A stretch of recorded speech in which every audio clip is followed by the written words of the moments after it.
règne pour. Oh, alléluia. Toujours. Merci Seigneur.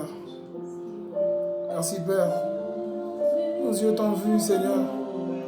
Nous libérer du péché, Seigneur. Sur son trône, il règne pour. Quand il n'y a jamais, Seigneur. Toujours. Oui, mes yeux ont vu. Mes yeux ont vu. Me libérer du péché, de la mort. Alléluia.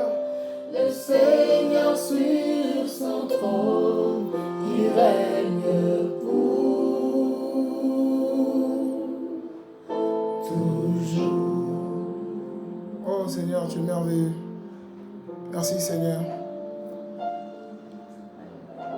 Alléluia. Alléluia.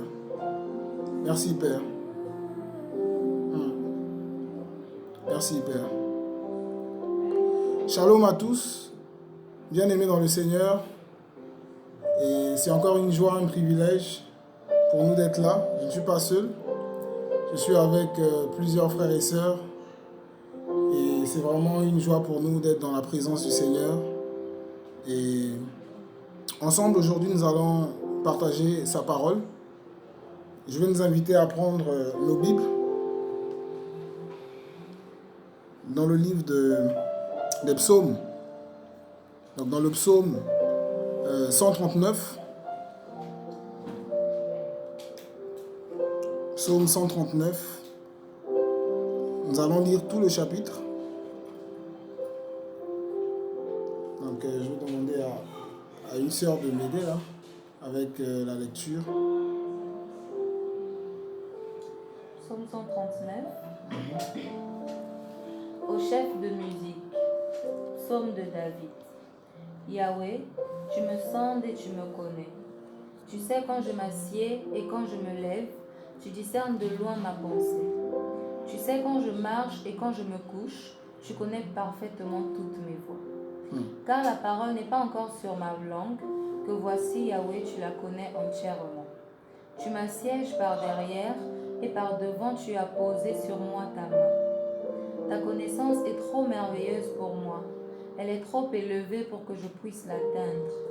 Où irai-je loin de ton esprit et où fuirai-je loin de ta face?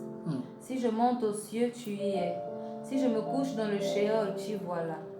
Si je prends les ailes de l'aurore et que je demeure à l'extrémité de la mer, là aussi ta main me conduira et ta droite me saisira. Si je dis, au moins les ténèbres me couvriront, la nuit même sera une lumière tout autour de moi. Même les ténèbres ne me cacheront pas de toi, et la nuit resplendira comme le jour, et les ténèbres comme la lumière. Verset 13. Tu as créé mes reins, tu me couvres dans le sein de ma mère. Je te loue de ce que j'ai été fait d'une si étrange et si admirable manière. Tes œuvres sont merveilleuses, et mon âme le reconnaît très bien. Mon corps n'était pas caché devant toi lorsque j'ai été fait dans un lieu secret et brodé dans les parties inférieures de la terre. Tes yeux me voyaient quand je n'étais qu'un embryon, et sur ton livre étaient inscrits tous les jours qui m'étaient destinés. On va prendre du verset 23 au verset 24 maintenant. Verset 23. Elle, sonde-moi et considère mon cœur. Éprouve-moi et considère mes discours. Et regarde si je suis sur une mauvaise voie et conduis-moi sur la voie de l'éternité. Amen. Quelle belle parole du Seigneur. Alors aujourd'hui, nous allons parler de la remise en question. D'accord? Du fait de se remettre en question en tant qu'enfant du Seigneur devant son trône. Et ici, c'est David, serviteur de Yahweh, qui va écrire ce psaume, ce beau psaume. Et David était l'homme selon le cœur du Seigneur, nous disent les Écritures. C'était un homme qui aimait le Seigneur, qui aimait la présence du Seigneur, qui aimait la compagnie du Seigneur. Mais l'une des particularités de David, c'était aussi que c'était en fait quelqu'un qui se remettait beaucoup en question devant le Seigneur, qui se revoyait, qui s'examinait, qui analysait, n'est-ce pas, ses voies à la lumière de la loi de Yahweh. Et nous aussi aujourd'hui, peuple de la Nouvelle Alliance, enfants du Seigneur, membres de l'Église, du Seigneur, il est important pour nous d'avoir ce trait de caractère. La remise en question est un caractère, est une disposition de cœur requise par le Seigneur. Parce que en tant qu'enfant du Seigneur, nous avons plusieurs objectifs à atteindre avec le Seigneur. L'objectif majeur, c'est d'aller au ciel. C'est de passer l'éternité avec le Seigneur. Vous voyez? Et aussi, étant sur cette terre, notre objectif majeur, c'est de constamment vivre une transformation à l'image de Christ. Vous voyez? Et la remise en question, cette disposition de cœur, nous aide à atteindre ces objectifs. Dans ce passage, dans les derniers versets, David dira « Sonde-moi et connais mon cœur. Éprouve-moi et considère mes pensées ou mes discours. Et regarde si je suis sur une mauvaise voie et conduis-moi sur la voie de l'éternité ou encore sur le chemin de l'éternité. » Vous voyez? En tant qu'enfant du Seigneur, pour tous ceux et celles qui ont donné leur vie à notre Seigneur Yeshua et qui veulent tenir ferme jusqu'au bout, qui veulent voir le ciel, vivre l'enlèvement, passer l'éternité avec le Seigneur, cette attitude est requise. Pourquoi? Parce que la remise en question nous permet de demeurer dans les voies du Seigneur. Vous voyez? Un enfant du Seigneur qui se remet en cause sera constamment sûr d'être dans la voie du Seigneur, de marcher selon la volonté du Père. Et c'est vraiment une disposition que nous manifestons à l'égard du Seigneur sur la base de la connaissance que nous avons de lui. Ici, David va se remettre en question, il va dire « Sonde-moi ». Il va se revoir, il va s'examiner, il va s'analyser, il va analyser sa vie devant le Seigneur, devant le trône. Mais s'appuyant sur quoi? S'appuyant sur la connaissance qu'il avait du Seigneur. Son omniscience et son omniprésence. D'accord? Il va dire au verset 1, « Yahweh, tu me sondes et tu me connais. » D'accord? « Tu sais quand je m'assis, tu sais quand je me lève. Tu discernes de loin ma pensée. » David va ici présenter le Seigneur comme étant l'être omniscient. Celui qui a la pleine connaissance sur toutes choses. Celui qui nous connaît, qui connaît les profondeurs de nos cœurs. Celui qui nous connaît mieux que nous-mêmes. Celui qui peut lire dans notre cœur, dans notre pensée. Celui qui peut prédire le futur. Qui peut prédire, n'est-ce pas, nos actions futures, nos pensées futures. D'accord? Il va vraiment présenter l'omniscience du Seigneur. L'omniscience. N'est-ce pas? Il dit, par exemple au verset 4, il dira, « Avant que la parole soit sur ma langue, voici, ô Yahweh, tu la connais déjà. » Vous voyez? Il est omniscient. Il sait toutes choses. Et bien évidemment, comment ne pas se revoir devant un tel être qui connaît toutes choses, qui peut nous renseigner sur ce que nous avons au fond de nous, qui peut nous renseigner sur les choses qui peuvent constituer des parasites par rapport à notre vie chrétienne, par rapport à notre marche, qui sont enfouis en nous, mais que nous ne connaissons peut-être pas encore. Vous voyez? Et plus loin, il va présenter l'omniprésence du Seigneur. Il dira, au verset 7 par exemple, « Où irai-je loin de ton esprit? Et où fuirai-je loin de ta face? Si je monte aux cieux, tu y es. Si je me couche dans le Sheol, t'y voici. Si je prends les ailes de l'aurore et que je demeure à l'extrémité de la mer, là aussi ta main me conduira et ta droite me saisira. » Donc, David va nous faire savoir ici que le Seigneur connaît toutes choses. Il a la pleine connaissance et il est partout. Rien ne lui échappe. Vous voyez? Et s'appuyant sur cette connaissance du Seigneur, il va se remettre en question devant le Seigneur.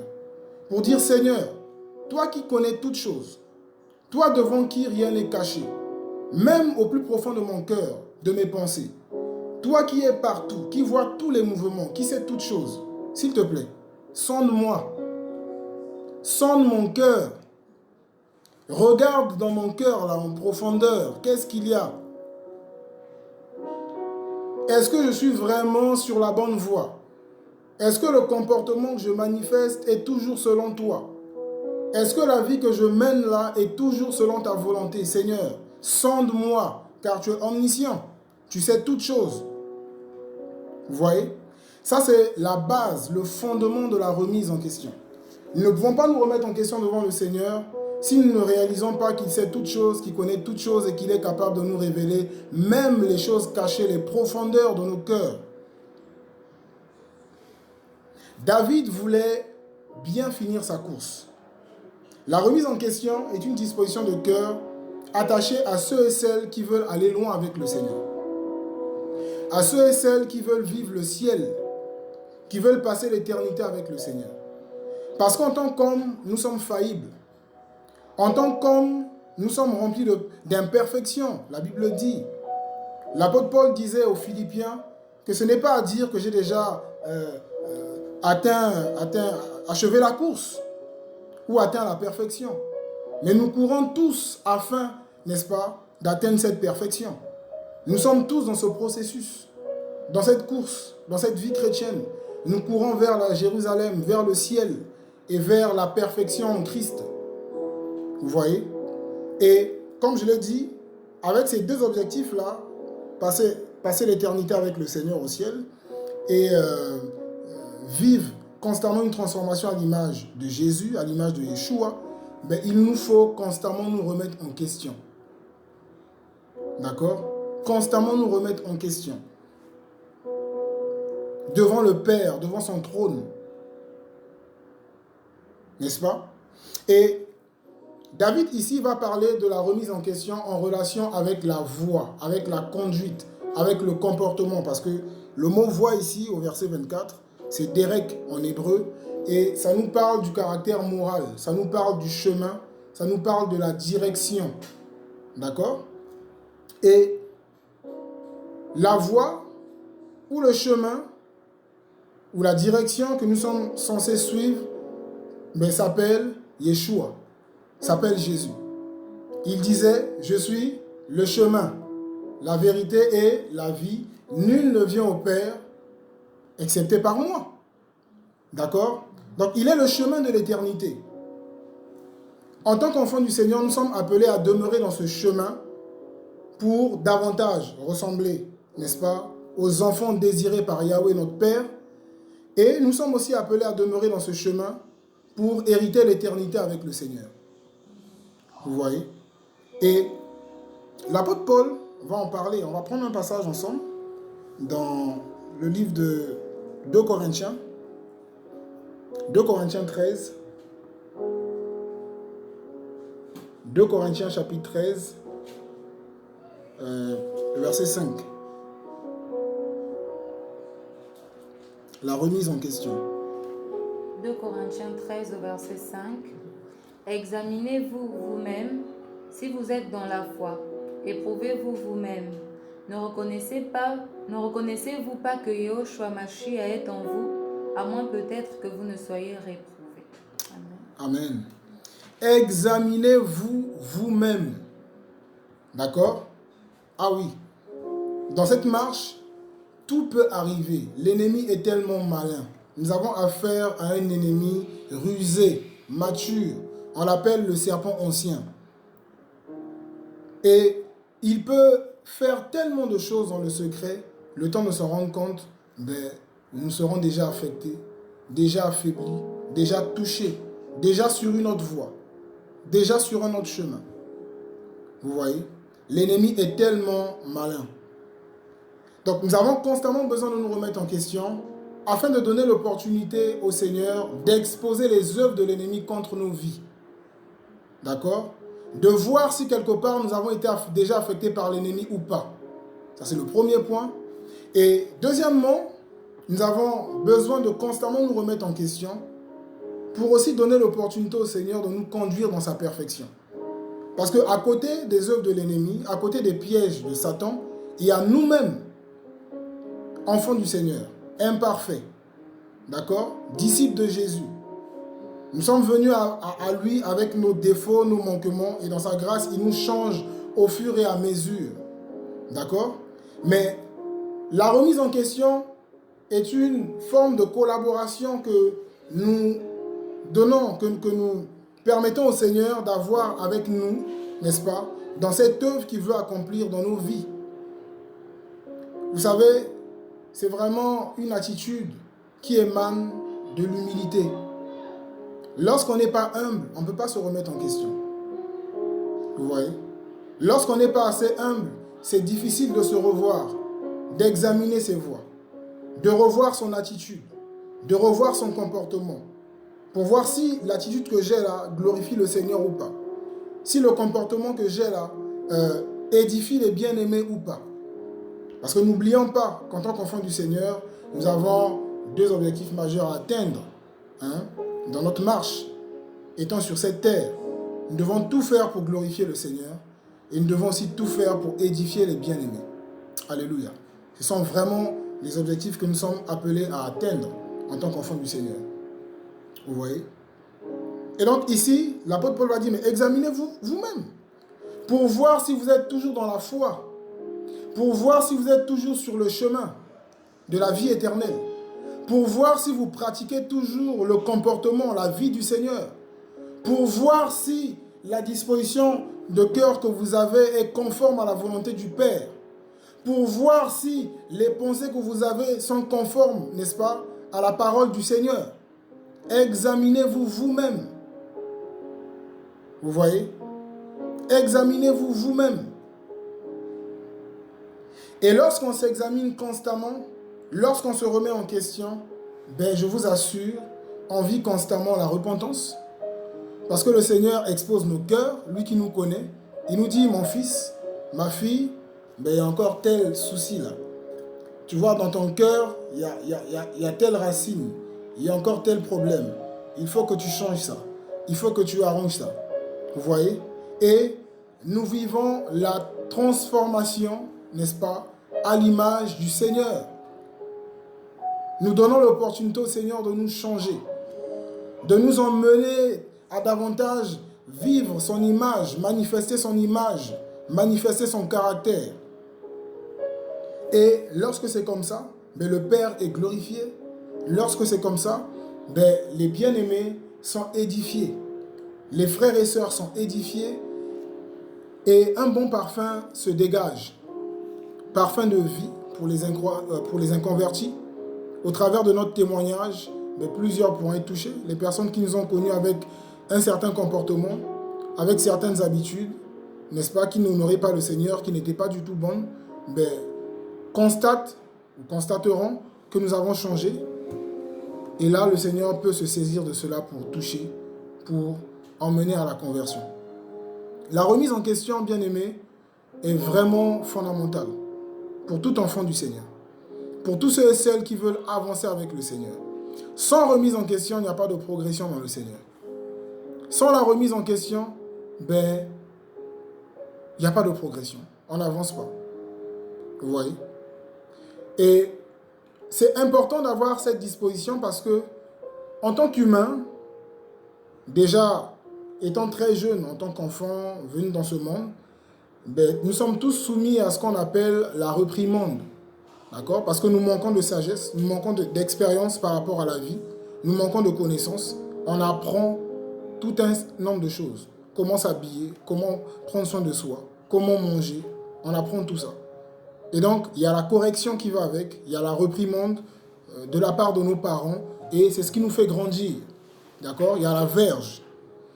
Et en tant qu'enfant du Seigneur, ben, il y a aussi la notion de la reprimande, du châtiment, dans la marche chrétienne. D'accord? La correction, pour nous aider à avancer, pour nous perfectionner, pour nous rapprocher de la sainteté du Seigneur. Et lorsqu'on ne se remet pas en question, lorsqu'on n'a pas cette disposition de cœur, ben, on est fermé à la reprimande.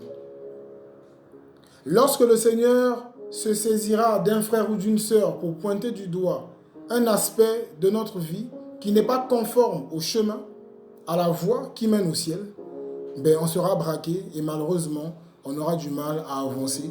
Et on peut même rater le ciel. Parce qu'il y a des comportements qui sont susceptibles de nous faire tomber dans le péché. Il y a des caractères qui sont susceptibles de donner accès à l'ennemi, n'est-ce pas? Et de là nous pousser à pratiquer les choses qui n'honorent pas le Seigneur et passer à côté de l'éternité avec lui. Vous voyez? Combien d'enfants du Seigneur n'ont pas perdu du temps, ne se sont pas retrouvés dans des choses honteuses, comme la Bible dit dans Éphésiens 5, parce qu'elles se sont fermées à la reprimande, à cause du fait que ces dernières n'avaient pas cette disposition de cœur, n'étaient pas disposés, comme ce fut le cas de David, pour constamment se remettre en question. Vous savez, la Bible nous enseigne, dans 1 Corinthiens 11, je pense, Paul disait aux Corinthiens, par rapport au repas du Seigneur, « Si vous vous jugez vous-même, vous ne serez pas jugés. » D'accord? C'est-à-dire que dans ce monde-là, lorsque soi-même devant le Seigneur, on apprend à se remettre en question, à revoir nos manières, nos comportements, nos habitudes, ben, les gens auront l'impression que nous sommes parfaits. Vous voyez, dans la communion fraternelle, ça ne manque pas des reproches et c'est très important. Mais je vous assure que ceux et celles qui s'exercent à cela, qui s'exercent à se remettre en question, à constamment s'examiner devant le Seigneur, ben, évoluent, sont changés dans la présence du Seigneur et sont des modèles. Parce que ces derniers, ces dernières ressemblent de plus en plus au Seigneur. Et lorsqu'on n'a pas cette attitude, non seulement ben, on n'a pas l'image du Seigneur, mais facilement on peut se retrouver de l'autre côté. Facilement, on peut se retrouver dans le monde. Facilement, on peut se retrouver dans la distraction. Facilement, on peut se retrouver dans des choses qui ne glorifient pas le Seigneur et rater l'enlèvement de l'Église et même rater le ciel, rater l'éternité avec notre Créateur. Qui peut dire dans ce monde que moi je connais mon cœur à 100%? Personne ne peut le dire. Seul le Seigneur sait. Et voilà pourquoi aujourd'hui, avec cette grâce qu'il nous a faite, d'avoir accès à sa présence, à son trône, nous pouvons lui demander, lui qui est omniscient, Seigneur, sonde mon cœur. Regarde dans mon cœur, là, au plus profond. Est-ce qu'il y a des choses qui ne t'honorent pas, Seigneur? Est-ce que je suis sur une mauvaise voie? Suis-je toujours sur le chemin qui mène à la vie?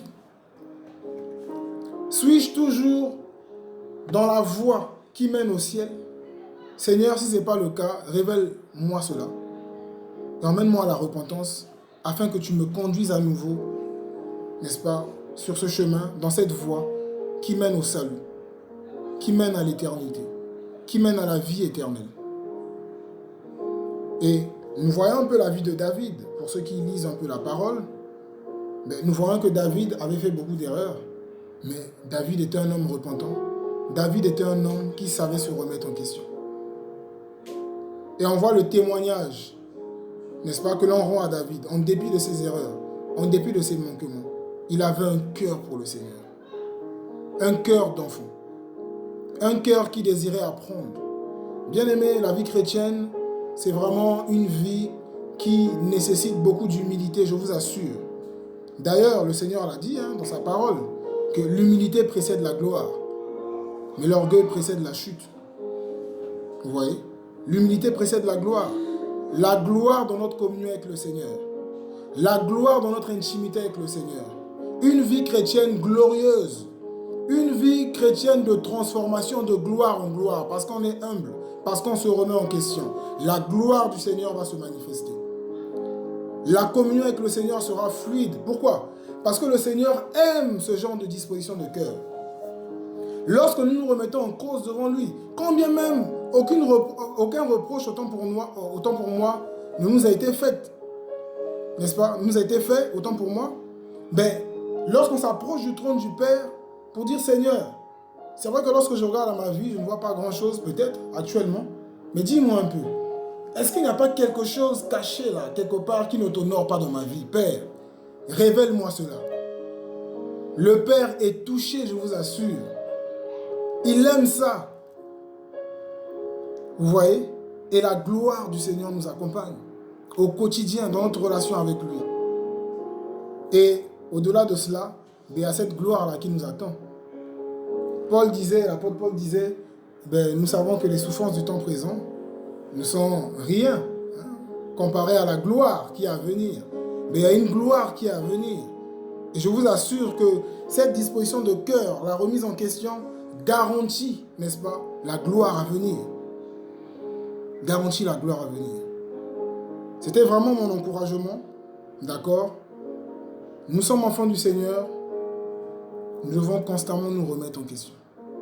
Constamment. Réaliser que nous avons affaire à un Père qui sait tout, qui connaît tout, qui peut nous aider à changer, qui peut voir des choses que nous ne voyons pas, n'est-ce pas? Qui peut déceler des choses bloquées auxquelles nous n'avons pas peut-être accès et nous aider à aller de l'avant avec lui, nous aider à grandir avec lui et nous garantir par-dessus tout l'éternité avec lui. D'accord? Que le Seigneur nous encourage tous. Et voilà, c'était la pensée que j'avais. D'accord?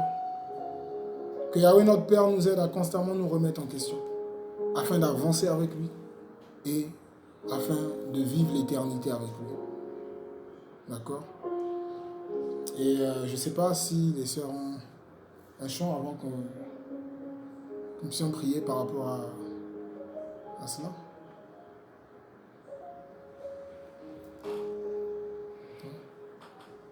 Ok.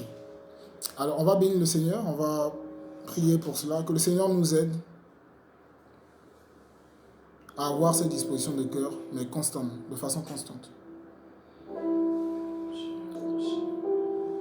Père, nous voulons te recommander nos cœurs, te recommander nos vies, Seigneur.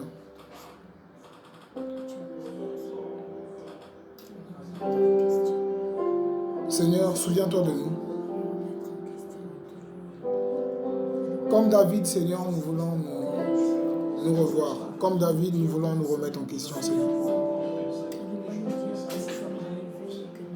Devant toi, Seigneur.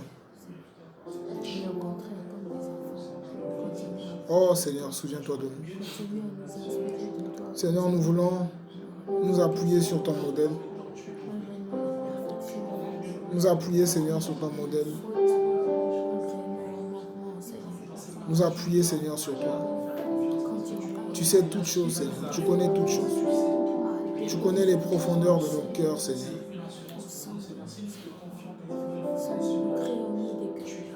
Tu connais, Seigneur, les profondeurs de nos cœurs. Oh, Seigneur, souviens-toi de nous, Seigneur. Nous voulons aller au ciel, Seigneur. Et nous voulons davantage te ressembler, Seigneur. Nous voulons manifester ta vie, Seigneur. Manifester ta vie, Seigneur. Manifester ta vie, Seigneur. Seigneur, nous voulons être sûrs d'être prêts, Seigneur, pour ton retour. Seigneur, souviens-toi de nous, Seigneur.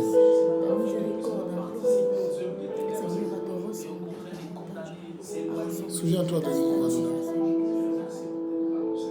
Souviens-toi de nous, Père. Seigneur, nous voulons vraiment implorer ta grâce. Vraiment, Seigneur, implorer ta grâce. Vraiment implorer ta grâce, Seigneur. Vraiment implorer ta grâce, Père. Implorer ta grâce, Seigneur.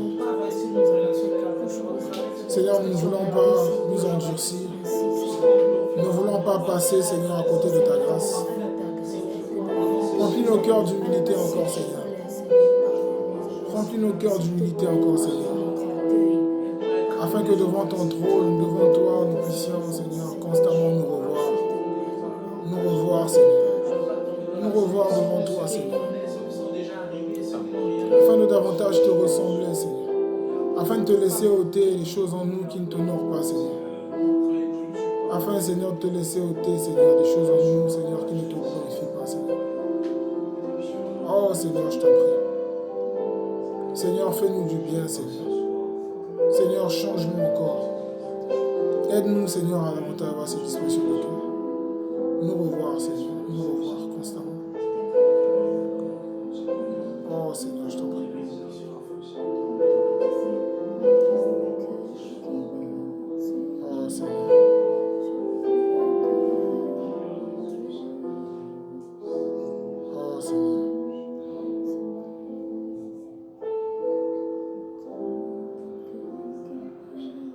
Oh Seigneur.